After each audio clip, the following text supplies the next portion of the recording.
If you had to delve into the entire history of cars and concepts, we'd be here for a long time. Suffice to say, people have come up with many incredible, novel, unbelievable, and creative cars over the decades. Let's take a spin and view some of the craziest and most beautiful cars just begging for a passenger. ISO Isetta. The ISO Isetta had a short but inspiring run as a small Italian car. The world was a different place after World War II, and materials were scarce, so cars needed to be efficient in their use of metals. This saw a boom in the little car design, and the Isetta was one of the greats. The unique front door was a fun feature that made it popular between 1953 and 1961, and 160,000 were produced by BMW under license. The fuel consumption was out of this world, boasting 3 liters per 100 kilometers. "Bring back the Isetta," they cried. Peel P50. This dinky car was manufactured in the 1950s and still has a massive cult following today, with collectors willing to pay 60 times its initial market cost. The Peel P50 sold for £199 in the 1960s, and only 50 of these microcars were ever made. These look more like a Fisher-Price toy than a working vehicle. The car only has 3 wheels and no reverse gear, so if you overshoot your mark, you have to get out and pull the car back where you need it. They were manufactured in a very specific location, the Peel Engineering Company on the tiny Isle of Man, and were only available for 3 years, from 1962 to 1965. They were always popular for their comical and quirky design, but also completely scarce. Since then, they have sold on auction for upwards £90,000, 450 times more than it cost new. The last one sold on auction went for £120,000. 1936 Stout Scarab. The Stout Scarab looks like it was inspired by a child's drawing of a motor car. But designer William Stout was more than qualified, starting out as an aircraft engineer before turning his attention to car design. When still in aviation, Stout Airlines introduced the concept of flight attendants and in-flight catering to the world. And thank goodness they did. It makes a long flight a lot more comfortable. But when Scarab tried to take the same dining experience to the road, it didn't take off. The massive car was powered by a Ford V8 engine in the rear of the aluminium car. It was designed to offer a dining car experience while traveling. However great the luxury, the price tag was too high to stomach, and only 10 were produced at $5,000 a pop, and in 1936, that was a fortune. Ariel Atom. The Ariel Atom doesn't leave much to the imagination. In fact, you practically get a visual of the entire workings of it in one glance. If you remove 2 wheels, you pretty much have a motorcycle. It has been stripped to the bare basics of what could be considered a car, and you are left with the bare necessities of motoring. Windscreen? Who needs it? Air conditioning? How's 60 miles per hour coming at you? It is meant for speed and handling. Anything else is considered drag. But despite what it lacks, what you are left with is fun, fast, and adrenaline-pumping steering. Messerschmitt Kr200 Cabin and Roller. This adorable 2-seater bubble car is a 3-wheeled hoot. It was popular during its 10-year production run from the mid-50s. It was designed by an aircraft engineer, Fritz Fend, and you can see his aircraft background in the design. The German manufacturers made 40,000 of the Cabin and Roller, which means cabin scooter in German. The quirky little bubble holds a speed record for 3-wheeled vehicles for reaching a top speed of 103 km per hour or 64 miles per hour. Bel Air's 75710. The Bel Air 75710 is a literal giant. This beast contains 65-litre, 16-cylinder engines that produce 2,300 horsepower of output. It is 20.6 meters long, 8.16 meters high, and 9.87 meters wide. That's 67.5 feet long, 28 feet high, and 32 feet wide. Surprisingly, it can reach a top speed of 60 kilometers per hour. That's 37 miles per hour. However, when carrying a load of up to 450 metric tons, it can still reach a speed of 40 kilometers per hour or 25 miles per hour. 1942 Louf Electric. Forget Tesla. The electric car has been around since 1942. Meet the egg. Well, the electric egg actually. It is made from plexiglass and aluminium.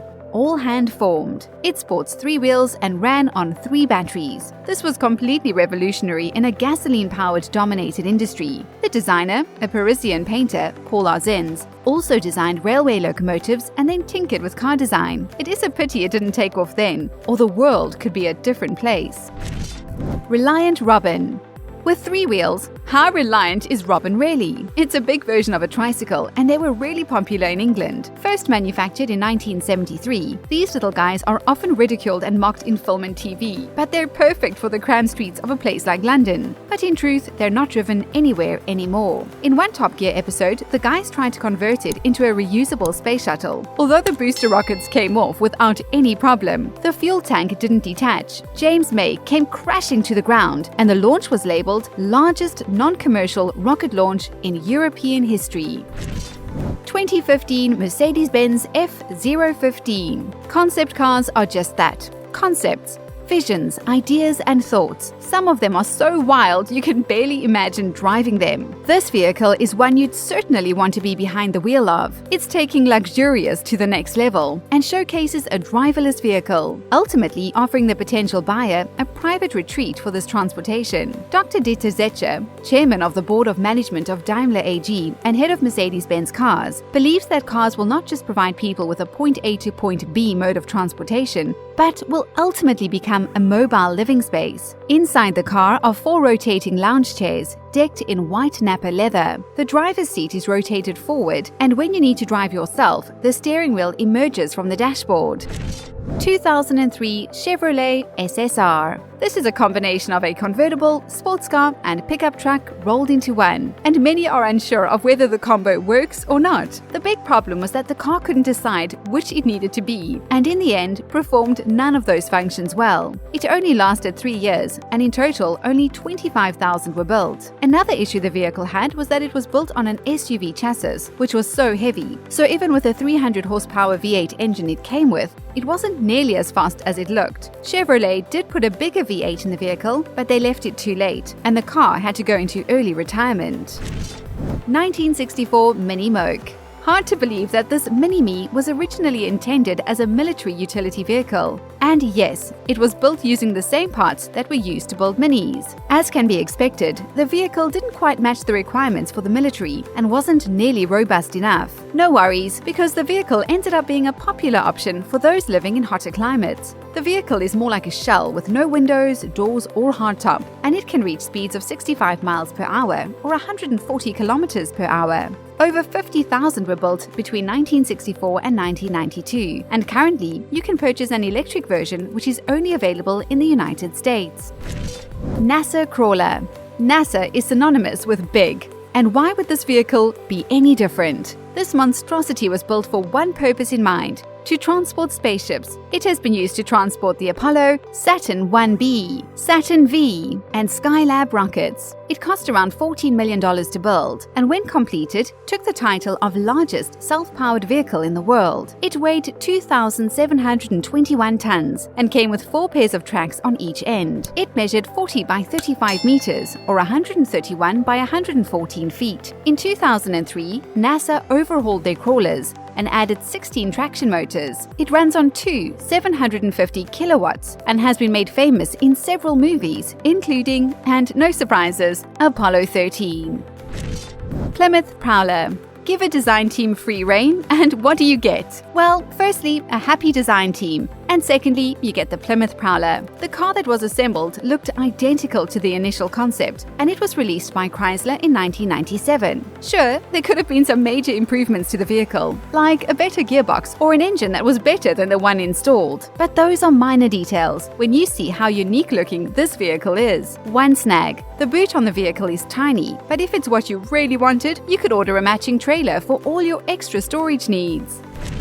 1935 Bugatti Type 57S Competition Coupe Aerolith. The car is not so much crazy as sad, because the only reminder of this beautiful vehicle are recreated models of the original. In 1935, Jean Bugatti designed the 1935 Aerolith concept car. This beauty was displayed at the Paris Auto Show and thereafter was lost. Easy to think it was stolen, but the most accepted explanation is that the car was disassembled and the parts used to create the Type 57 production car that was released after that. The problem with this vehicle was that it was made with electron composite, which, despite being a durable, lightweight material, is also highly flammable. To counteract this, engineers needed to weld the panels externally for fear of causing the car to combust, which explains how the signature seam of the vehicle came about. Have you been fortunate enough to take a spin in one of these incredible and crazy vehicles? Let us know in the comments below. 1. The Big Wind. This crazy vehicle was designed to decontaminate Cold War tanks initially, so it was built with some serious guts. Hungarian engineers built it by combining an old T-34 tank and two MiG-21 jet engines. It is not designed to put out your average house fire. In fact, it is so powerful it would blow a house right over. The Big Wind is a specialist tool designed for decontamination, but perfect for putting out oil well fires too.